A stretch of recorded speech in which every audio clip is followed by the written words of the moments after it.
ceasefire now just basically means we would like to welcome another attack of October 7th.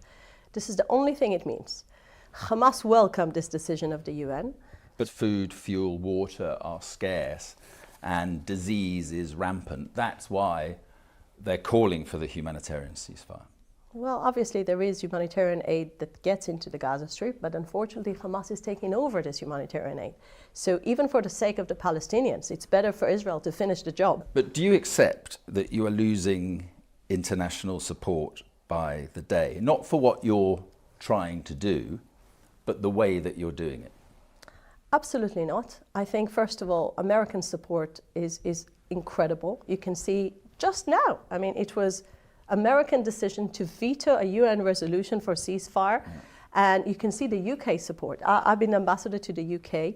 I've never seen more leaders from the UK coming to Israel. I just went with David Cameron to see in Kibbutz Be'eri the leftovers of Hamas massacre. Yeah. So you can see. But your most powerful ally. That the world is supporting Israel. Your most powerful ally, the President of the United States, said also a few hours ago, talking about support for Israel, you are starting to lose that support by indiscriminate bombing. He is accusing Israel of indiscriminate bombing. So Biden supports Israel's aim of this war to bring back the hostages.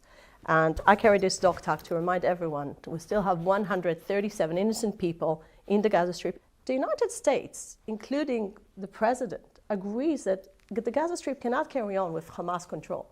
So there is only one way to achieve that, which is to uproot the terror infrastructure that Hamas built. Unfortunately, some of it is embedded in population. So Israel is doing everything to prevent casualties among civilians. American presidents choose their words very carefully on this issue.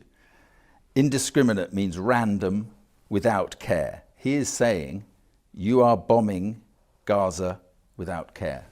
Absolutely not. And you know what? Let's just see history. Americans were fighting ISIS in Mosul. You had much more people that got killed in Mosul proportionally than the people in Gaza. And another thing, when you're thinking about the amount of efforts Israel is doing, we're talking about designated places to the Palestinians to hide. We're talking about humanitarian aid. Do you remember, by the way, do you remember a case? Just on this point, Mark, I'm asking you a question. Do you remember a case that any country in the world created humanitarian corridor to the enemy? I don't remember you helping Nazi Germany during the war, and I don't remember Americans helping Japanese during the Second World War. The point I'm trying to make, put it in proportions. Right, the point I'm trying to make is that the impression, even in the United States and in the White House, is that in your pursuit of Hamas, you're hitting targets even though you know civilians will be killed. Absolutely not. But that's what indiscriminate means, and that's what Joe Biden is saying. I can tell you what we do. I respect Joe Biden, the President of the United States. I respect the American support. But if there is one thing I protect, is IDF's actions at the moment.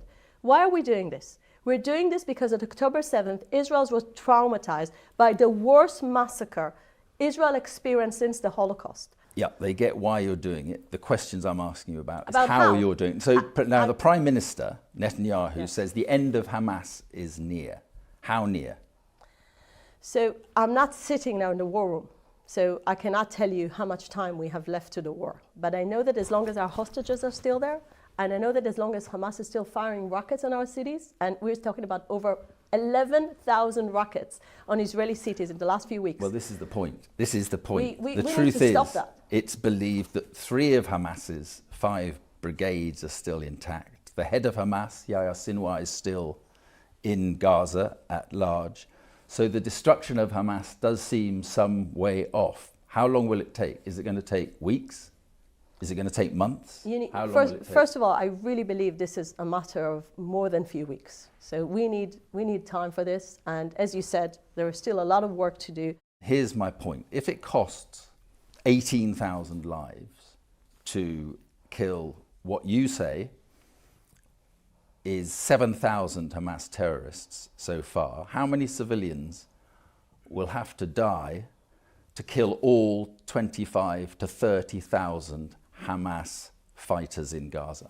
I have a good answer. If Hamas wants to surrender now and to bring back our hostages, no civilian in Gaza will get killed. Right, but if they don't surrender, The reality confronting Israel is that you're going to have to carry on, you're going to have to, as you say, wipe out Hamas.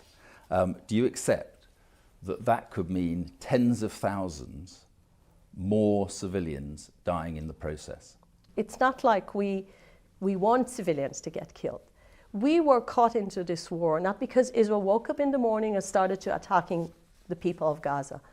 Israel woke up into October 7th and they were brutally murdered by people that worked in their houses.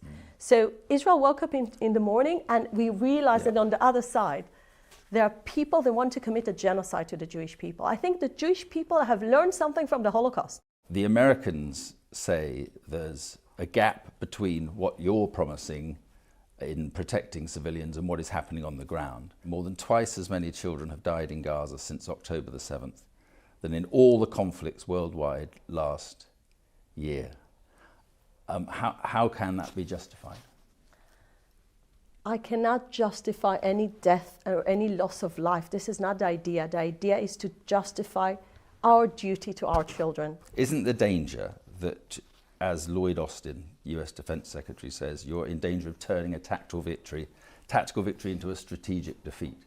In other words, so many youths are going to be radicalized that they continue to fight against Israel. Actually, the opposite, and I'm so pleased that you're asking this, because 2005 was the day that Israel left the Gaza Strip in order to give the Palestinians an opportunity to build a safe haven next to the sea. Gaza could have been a beautiful place, having industrial areas, having hotels and beautiful, beautiful places. What Hamas turned this place in few months was to a place that uses is people as human shields, takes all the money from Iran, Qatar, and the humanitarian aid it receives to build underground terror city that cost him over $300 million, that could have made a great city, but instead of that, he preferred to build a terror city. So, okay, you eradicate Hamas. There's a question about whether you can do that, eradicate an ideology. We have no question, by the way. We know we can do it. All right. Well, you get rid of Hamas. What happens post-Hamas in Gaza? What happens to 2 million people in Gaza? What do you think should happen? So I think the Israeli government's vision at the moment is, in order to have a better future both to the Palestinians and to the Israelis, Gaza must be demilitarized and Gaza must be de-radicalized. So this is the two things, the two pillars. I always love to compare it to the Marshall Plan. But with under Israeli occupation? Obviously, we're not interested to govern the Palestinians, but we are interested to make sure that Gaza won't become another terror hub. But so how? We will demilitarize Gaza. Right. We will demilitarize Gaza because no one else volunteers to do that, by the way. And then who is in Gaza? And we believe that together with our allies and with the moderate Arab countries, we can build a better future. But let me tell you my own insight. If education won't be addressed in Gaza, we will end up having another terror organization with a different name. What do you mean, education? It means when you had a Marshall Plan after the Second World War, there were two countries that were totally radical, the German society after the Nazi regime and Japan during the war. Those two societies turn out to be a good Western countries that everyone loves to But I don't quite know what you mean, education in Gaza. Who are you going to educate? I think part, at the moment, under the UN name, the UNRWA schools are becoming terror schools. So you're talking about re-educating the population? If you have the UN involvement, then forget about refugee camps. Why should they be refugees after 70 years of having independent life? They could have built their own life, but they didn't. But re-education is the kind of, you think of China, and you think of... Absolutely not. This is what you did. Camps this is what you did in Nazi Germany. This is what the Muslim British Uyghurs people, and so forth. You're not learning from your own history. In this residence that you came to, there is a Churchill painting. There is one thing we learned from Churchill's experience, fighting Chamberlain's policy, is the fact you cannot appease pure evil. So he knew you cannot negotiate with Hitler. We know we cannot negotiate with Hamas. It means we need to have a better future for the Palestinians. And in order to achieve that, you need to do what you did. Is there still a chance for a two-state solution? I think it's about time for the world to realize the Oslo paradigm failed on the 7th of October, and we need to build a new one. And in order to build a new one... Does that new one include the Palestinians living in a state of their own? Is that what it includes? I think the biggest question is what type of Palestinians are on the other side. This is what Israel realized do they on have the 7th a state, of October. though? The answer is absolutely no, and I'll tell you why. Well, then because how can at there the be moment, peace? no, How can there be I'll peace answer you. in The reason there is no peace Israel is because the How Palestinians. can, without offering Mark, a state to Palestine, how Mark, can there be peace in Israel? Israel knows today, and the world should know now, the reason the Oslo Accords failed is because the Palestinians never wanted to have a state next to Israel. They want to have a state from the river to the sea. So the two-state solution is dead. Why are you obsessed with a formula that never worked, that created this radical people in the other side? Why are you obsessed with that?